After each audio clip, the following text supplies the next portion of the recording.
Doug and Donnie, thank you. Thank you, and thank you, your entire family.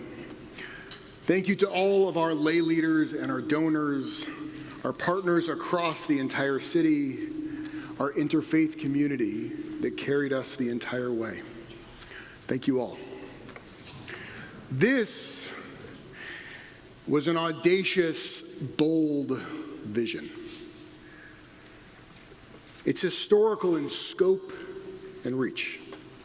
The impact which we will have on the next 100 years, we cannot even imagine it today.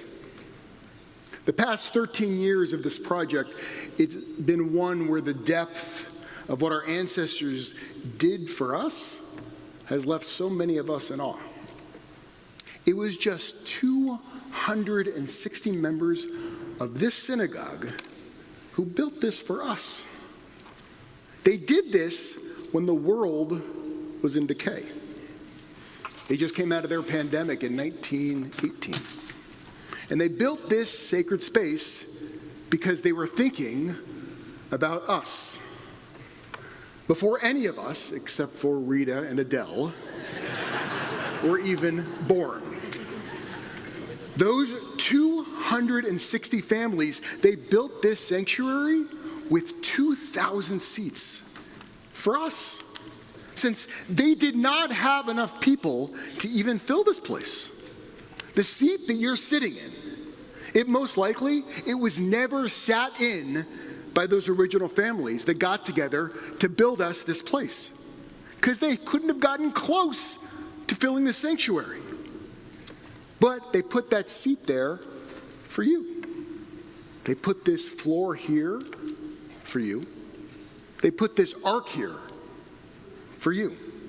They put this dome here to remind us what our responsibility is to San Francisco, to California, to the United States, and to the world. And they could not have imagined what was coming. That just 3 years after the opening, the Great Depression would hit. They couldn't have imagined that when they opened this building, that they were just 15 years away from the worst moment in the history of all of Judaism. Worse than the destruction of the Second Temple, worse than our slavery in Egypt. They couldn't have imagined that a baby boy who was born that year by the name of Martin Luther King would eventually stand on this pulpit.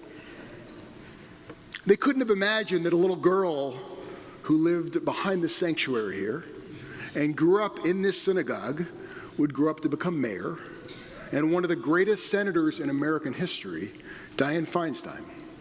And they couldn't have imagined that eventually another mayor would grow up in this synagogue. They couldn't have imagined that Harvey Milk would have his memorial on this bima and become one of the great civil rights leaders in the world. They couldn't have imagined all that their synagogue would become as one of the leading voices in the world. But you see, they didn't need to. That wasn't their job. Their job, it was the same job that we have today. It's to lay the foundation and not to be meek when we look at the world that we're living in. And we think about what our response to it should be. This was never about a building, and it never has been. For thousands of years, we have worked on being good ancestors while we are alive, to ensure that the next generation can lead the world to a more peaceful, a more equitable, and to a brighter future.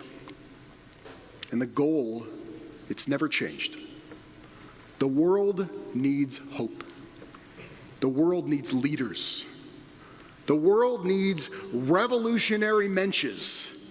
And that's why it's our job and it's our obligation not to be meek, but to be bold and to lay the groundwork for a brighter San Francisco, a more thriving America, and Oseh Shalom, a more peaceful world.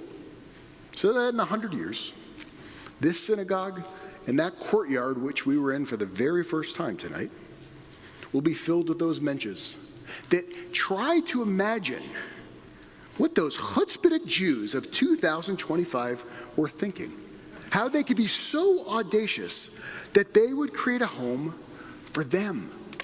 A group of people that they would never know. A group of people whose names they will not remember. We do it because this is the core principle of Judaism. We don't do things just for ourselves or just for our kids, but we do it for those that come after us. And not just for the Jews, but to bring morality and ethics and above all, peace into this world. And it starts right here.